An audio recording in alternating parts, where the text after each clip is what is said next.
आपका हमारे YouTube channel कहानियों और किस्सों का सफर में स्वागत है। आज की हमारी कहानी है मुंशी प्रेमचंद की लिखी परीक्षा। जब रियासत देवगढ़ के दीवान सरदार सुजान सिंह बूढ़े हुए तो परमात्मा की याद आई। जाकर महाराज से विनय की दीन बंधु दास ने श्रीमान की सेवा 40 साल तक की। अब मेरी अवस्था भी ढल गई, राजकाज संभालने की शक्ति नहीं रही। कहीं भूल चूक हो जाए तो बुढ़ापे में दार लगे, सारी जिंदगी की नेकनामी मिट्टी में मिल जाए। राजा साहब अपने अनुभवशील नीति कुशल दीवान का बड़ा आदर करते थे। बहुत समझाया, लेकिन जब दीवान साहब ने न माना तो हार कर उनकी प्रार्थना स्वीकार कर ली, पर शर्त ये लगा दी कि रियासत के लिए नया दीवान आप ही को खोजना पड़ेगा। दूसरे दिन देश के प्रसिद्ध पत्रों में यह विज्ञापन निकला कि देवगढ़ के लिए एक सुयोग्य दीवान की जरूरत है। जो सज्जन अपने को इस पद के योग्य समझें वे वर्तमान सरकार सुजान सिंह की सेवा में उपस्थित हों। यह जरूरी नहीं है कि वे ग्रेजुएट हों, मगर हृष्ट-पुष्ट होना आवश्यक है। मंदाग्नि के मरीज को यहां तक कष्ट उठाने की कोई जरूरत नहीं। 1 महीने तक उम्मीदवारों के रहन सहन, आचार विचार की देखभाल की जाएगी।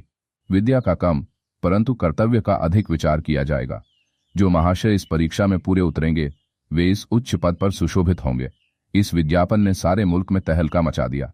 ऐसा ऊंचा पद और किसी प्रकार की कैद नहीं, केवल नसीब का खेल है। सैकड़ों आदमी अपना अपना भाग्य परखने के लिए चल खड़े हुए। देवगढ़ में नए नए और रंग बिरंगे मनुष्य दिखाई देने लगे। प्रत्येक रेलगाड़ी से उम्मीदवारों का एक मैला सा उतरता। कोई पंजाब से चला आता था, कोई मद्रास से, कोई नए फैशन का प्रेमी, कोई पुरानी सादगी पर मिटा हुआ। रंगीन एमामे चोगे और नाना प्रकार के अंगरखे और कंटोप देवगढ़ ने अपनी सज धज धज दिखाने लगे। लेकिन सबसे विशेष संख्या ग्रेजुएटों की थी, क्योंकि सनद की कैद न होने पर भी सनद से पर्दा तो ढका रहता है। सरदार सुजान सिंह ने इन महानुभावों के आदर सत्कार का बड़ा अच्छा प्रबंध कर दिया था। हर एक मनुष्य अपने जीवन को अपनी बुद्धि के अनुसार अच्छे रूप में दिखाने की कोशिश करता था। मिस्टर आर 9 बजे दिन तक सोया करते थे। आजकल वे बगीचे में टहलते हुए उषा का दर्शन करते थे। मिस्टर द सेल्स जैसे उनके घरों पर नौकरों की नाक में दम था, लेकिन ये सज्जन आजकल आप और जनाब के बगैर नौकरों से बातचीत नहीं करते थे। मिस्टर ल को किताब से घृणा थी, परंतु आजकल वे बड़े बड़े ग्रंथ देखने पढ़ने में डूबे रहते थे। जिससे बात कीजिए वह नम्रता और सदाचार का देवता बना मालूम देता था। लोग समझते थे कि 1 महीने का झंझट है, किसी तरह काट लें, कहीं कार्य सिद्ध हो गया तो कौन पूछता है। लेकिन मनुष्यों का वह बूढ़ा जौहरी आड़ में बैठा हुआ देख रहा था कि इन बबुलों में हंस कहाँ छिपा हुआ है। एक दिन नए फैशन वालों को सूझी कि आपस में हॉकी का खेल हो जाए। ये प्रस्ताव हॉकी के मंजे हुए खिलाड़ियों ने पेश किया। ये भी तो आखिर एक विद्या है, इसे क्यों छिपा रखें। संभव है कुछ हाथों की सफाई ही काम कर जाए। चलिए तय हो गया, फील्ड बन गई, खेल शुरू हो गया और गेंद किसी दफ्तर के अप्रेंटिस की तरह ठोकरें खाने लगी। रियासत देवगढ़ में यह खेल बिल्कुल निराली बात थी। पढ़े लिखे भले मानुस लोग शतरंज और ताश जैसे गंभीर खेल खेलते थे। दौड़ कूद के खेल बच्चों के खेल समझे जाते थे। खेल बड़े उत्साह से जारी था। भावे के लोग जब गेंद को लेकर तेजी से उड़ते तो ऐसा जान पड़ता था कि कोई लहर बढ़ती चली आती है। लेकिन दूसरी ओर के खिलाड़ी इस बढ़ती हुई लहर को इस तरह रोक लेते थे कि मानो लोहे की दीवार है। संध्या तक यही धूमधाम रही। लोग पसीने से तर हो गए, खून की गर्मी आंख और चेहरे से झलक रही थी। हाफते हाफते बेदम हो गए, लेकिन हार जीत का निर्णय न हो सका। अंधेरा हो गया था। इस मैदान से जरा दूर हटकर एक नाला था, उस पर कोई पुल न था।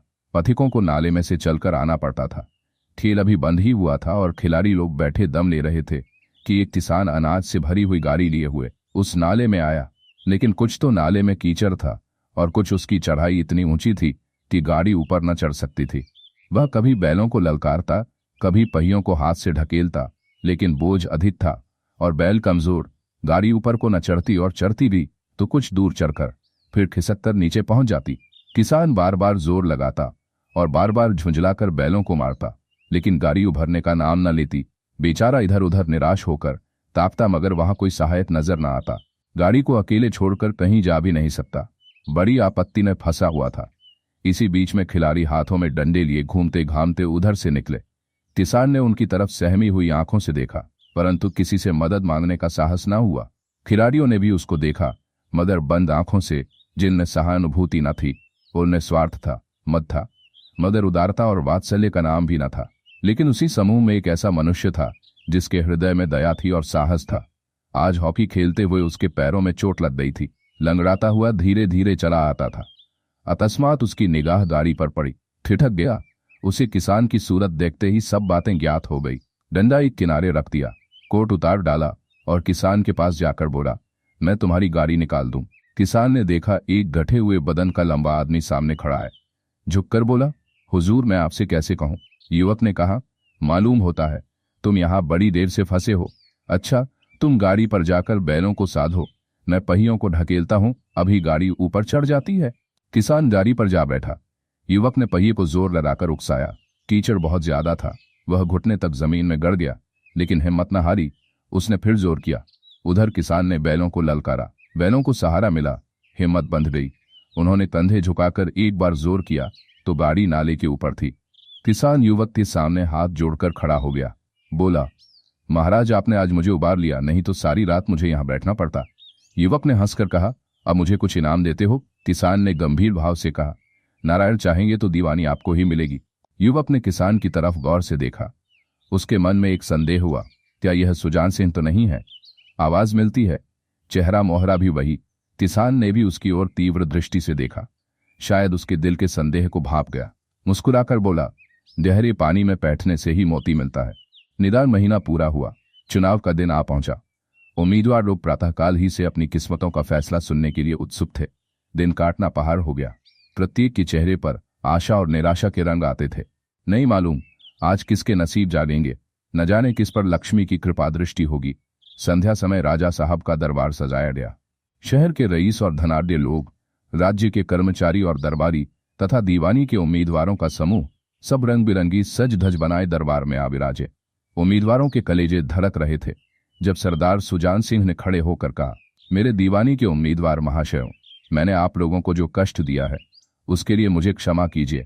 इस पद के लिए ऐसे पुरुष की आवश्यकता थी जिसके हृदय में दया हो और साथ साथ आत्मबल। हृदय वह जो उदार हो, आत्मबल वह जो आपत्ति का वीरता के साथ सामना करे।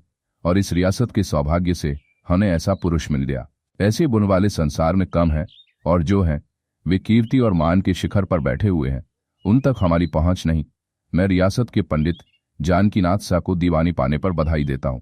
रियासत के कर्मचारियों और रईसों ने जानकीनाथ की तरफ देखा। उम्मीदवार दल की आंखें उधर उठीं, मगर उन आंखों में सत्कार था, इन आंखों में ईर्ष्या।